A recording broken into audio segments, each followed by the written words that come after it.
ഇന്നൊരു വാഴക്കുല വെട്ടി അതിൻ്റെ പിണ്ടിയും കൂടെ ഞാൻ ഇങ്ങെടുത്തു. അപ്പോൾ ഈ പിണ്ടി അരിഞ്ഞ് ഉപ്പിലിട്ട് വയ്ക്കാമെന്നാണ് വിചാരിക്കുന്നത്. ഉപ്പിലും വിനാഗിരിയിലും കൂടെയാണ് കേട്ടോ ഇടുന്നത്. അപ്പോൾ അത് എങ്ങനെയാണെന്ന് കാണാം. ആദ്യമേ തന്നെ നമ്മളിത് നന്നായിട്ട് കനം കുറച്ച് വട്ടത്തിൽ കണ്ടിച്ച് അരിഞ്ഞെടുത്തിട്ട് എടുക്കണം. ഇത് മൊത്തം അങ്ങനെ അരിഞ്ഞെടുക്കണം. അപ്പോൾ ആദ്യം ഇതൊന്ന് അരിഞ്ഞെടുത്തിട്ട് വരാം. ഇത് കണ്ടോ, ഇവിടെ വട്ടത്തിൽ അരിഞ്ഞെടുത്തിട്ടുണ്ട്. അപ്പോൾ എൻ്റെ കൈ കണ്ടിരിക്കുന്നത് ഞാൻ ഓരോ പ്രാവശ്യം കയ്യിൽ നാര് ചുറ്റിയതാണ്. വാഴപ്പിണ്ടിയുടെ നാര് ചുറ്റി കയ്യിലെത്രയുണ്ട്. ഇത് ഇത്ര അല്ല കേട്ടോ കിട്ടിയത്. ആദ്യം കിട്ടിയതൊരു മോതിരം പോലെ കൈ നിറഞ്ഞപ്പോൾ ഞാൻ ഊരിക്കളഞ്ഞതാണ്. ഇത് കണ്ടപ്പോൾ തുണി പോലെ ഇരിക്കുന്നല്ലേ, ഇത് വാഴനാരാണ്. ഇത് മൊത്തം ഇതെൻ്റെ കയ്യെ ചുറ്റി വാഴനാര് ഊരിയെടുത്താണ്. ഇനി ഇത് ഊരിയെടുക്കുമ്പോൾ അതുപോലെ ഇരിക്കും.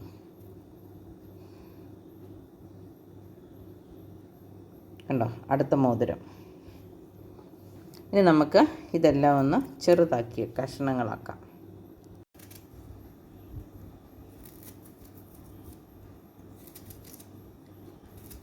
ഇങ്ങനെ ഒരു 5-6 ഒരുമിച്ച് അടുക്കി പിടിച്ചിട്ട് കീറി ചെറിയ ഇതായിട്ട് അരിഞ്ഞെടുക്കുകയാണ്.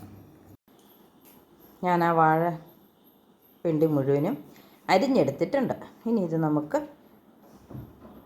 ഉപ്പും വിനാഗിരിയും തിളപ്പിച്ചാറിച്ച വെള്ളത്തിലിട്ട് വയ്ക്കാം. അതിനായിട്ട് ഇതിൽ ആദ്യം ഒരു ഭരണിക്കകത്താക്കാം.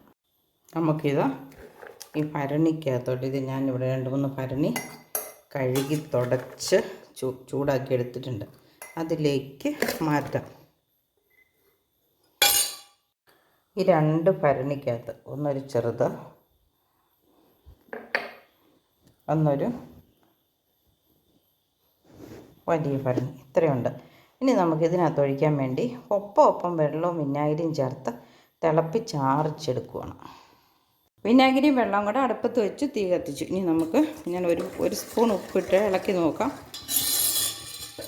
നല്ല ഉപ്പുണ്ടെങ്കിൽ അത് മതി, ഇല്ലെങ്കിൽ നമുക്ക് അല്പം കൂടെ ഉപ്പിട്ട് കൊടുത്താൽ മതി. ഉപ്പ് നീര് കലക്കുന്ന പോലെ ഉപ്പ് വേണ്ട, പക്ഷെ വിനാഗിരിയുടെ പുളി മുന്നോട്ട് നിൽക്കാതെ. അപ്പോൾ ഉപ്പും വിനാഗിരിയും ചേർത്ത് വെള്ളം ഇവിടെ തിളച്ച് തുടങ്ങിയിട്ടുണ്ട്. അപ്പോൾ തന്നെ വെട്ടി തിളയ്ക്കും. നമുക്ക് നിർത്താം.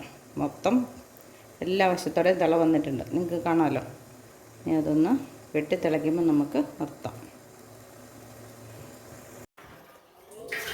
നമ്മുടെ വെള്ളം വിനാഗിരി ഉപ്പും കൂടെ തിളപ്പിച്ചതിന് ചെറു ചൂടുണ്ട്.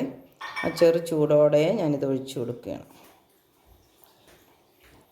ഇത് കുറച്ച് അവിയും, അതുകൊണ്ട് നരക്ക് ഒഴിക്കണ്ട.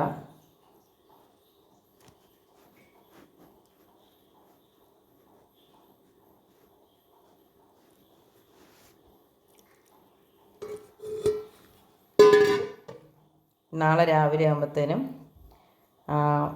അല്ലെങ്കിൽ 2 ദിവസം കൊണ്ട് ഈ പിണ്ടി നന്നായിട്ട് അങ്ങ് ഒതുങ്ങും. വെള്ളം നികന്ന് മീതെ കയറി വന്നോളും. അത് കഴിഞ്ഞ് നമുക്ക് ഒരാഴ്ച കഴിയുമ്പോൾ തൊട്ട് ഓരോ സ്പൂൺ എടുത്ത് കറികളുടെ കൂടെ കൂട്ടാം. ഇനി എരിവ് വേണമെന്ന് നിർബന്ധമുള്ളവർക്ക് ഇതിനകത്ത് കാന്താരിമുളക് ഇടാൻ കേട്ടോ. ഞാൻ ഉണക്ക കാന്താരിമുളക് ഇട്ടെങ്കിലോ എന്ന് ആദ്യം വിചാരിച്ചത്, പിന്നെ ഓർത്തു കൂട്ടി തീർത്തില്ലെങ്കിൽ വെറുതെ തിന്നാനാണെങ്കിൽ വെറും വയറ്റിലൊക്കെ കഴിക്കാൻ നല്ലതാണിത്. അതുകൊണ്ടാണ്. ഇപ്പം തന്നെ അതിന് ചെറിയ ഉപ്പും പുളിയൊക്കെ ഉണ്ട്. ഇത് കൂട്ടി ചോറ് കൊണ്ടുമ്പം അതിൻ്റെ ഇടയ്ക്ക് ഓലം കൂട്ടുന്ന പോലെ ഇത് ഒരു അല്പം എടുത്ത് കൂട്ടാൻ നല്ലതാണ്. നമുക്കിത് അടച്ച് വായു കയറാതെ അടച്ച് വയ്ക്കാം. അപ്പം നമ്മുടെ ഉപ്പിലും വിനാഗിരിയിലും കൂടെ ഇട്ട വാഴപ്പിണ്ടി റെഡി ആയിട്ടുണ്ട്. ഇനി നമുക്കത് അല്പം ആ ചോറിൻ്റെ കൂടെയോ ഒക്കെ ഒരു തൊടുകറിയായിട്ട് ഓലൻ പോലെ കൂട്ടാവുന്നതാണ്. അപ്പോൾ എല്ലാവരും ഇതുപോലെ നല്ല പിണ്ടിയൊക്കെ കിട്ടുവാണെങ്കിൽ ഇത് 6 മാസം വരെയൊക്കെ സുഖമായിട്ടിരുന്നോളും. ട്രൈ ചെയ്ത് നോക്കണം കേട്ടോ. അപ്പോൾ എല്ലാവർക്കും ബൈ. പുതിയൊരു വീഡിയോ ആയിട്ട് വരാം.